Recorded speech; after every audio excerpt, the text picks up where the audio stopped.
அந்த மாதிரியான விஷயங்கள் பண்றாரு.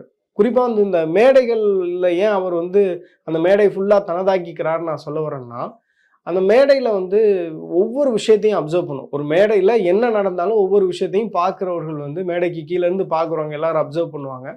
அவர் வந்து இந்த குழந்தைகளுக்கு, மாணவர்களுக்கு கல்வி விருது வழங்குன விழால பார்த்தோம்னா, ஒவ்வொரு குழந்தைகளும் வெவ்வேறு விதமான ஆக்ஷன்ஸ் பண்றாங்க.